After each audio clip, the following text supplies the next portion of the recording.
আসসালামু আলাইকুম। আজকে আমি আপনাদের জন্য নিয়ে এসেছি খুব সহজে বাসায় কিভাবে ঘরের উপকরণ দিয়ে পুডিং তৈরি করতে পারবেন সেই রেসিপিটি।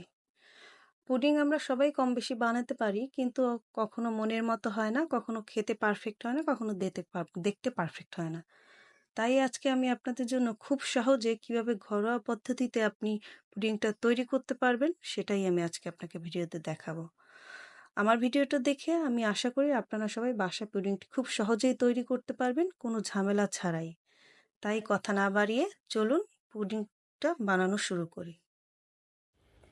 প্রথমেই আমি একটা পাত্রে 1/2 লিটার দুধ জাল করে ঘন করে নিব।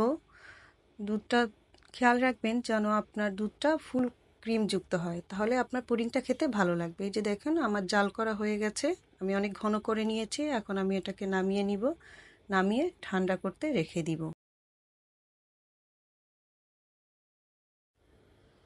এই পর্যায়ে 1 কাপ চিনি এবং 2 চামচ পানি দিয়ে আমি যে পাত্রে পুডিংটা তৈরি করব সরাসরি সেই পাত্রে দিয়ে চুলায় হালকা আঁচে দিয়ে দিব।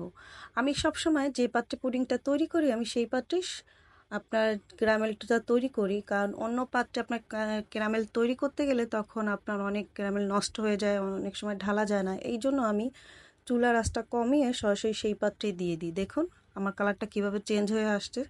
আপনারা সবসময় এরকম চেষ্টা করবেন। এরপরে আমি পাত্রটা চুলা অফ করে দিব।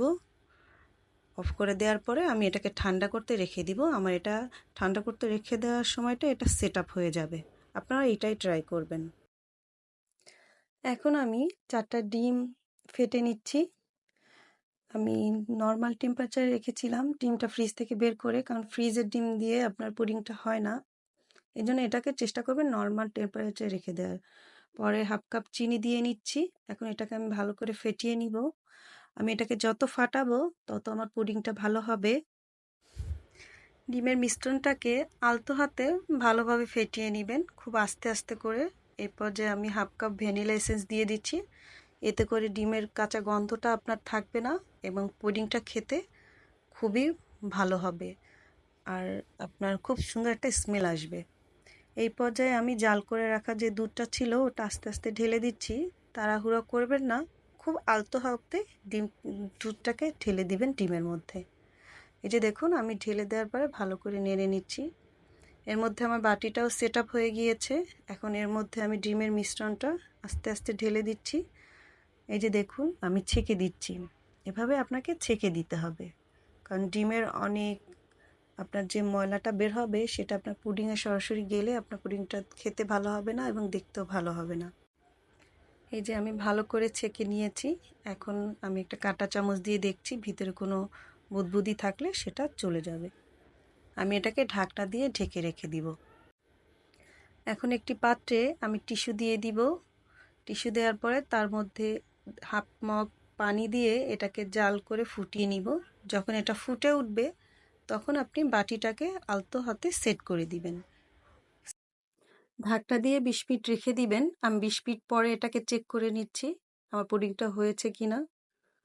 আমার পুডিংটাকে আমি চেক করার জন্য একটা কাঠি দিয়ে এটাকে দেখছি যে কাঠির গায়ে লেগে যাচ্ছে কিনা। যদি না লেগে যেয়ে থাকে তাহলে আমার পুডিংটা হয়ে গিয়েছে। এই যে আমার পুডিংটা হয়ে গিয়েছে। এই পর্যায়ে আমি বাটিটাকে ঠান্ডা করে 2 ঘন্টার জন্য ফ্রিজে রেখে দিব। এই যে আমি 2 ঘন্টা পরে বের করে নিয়েছি।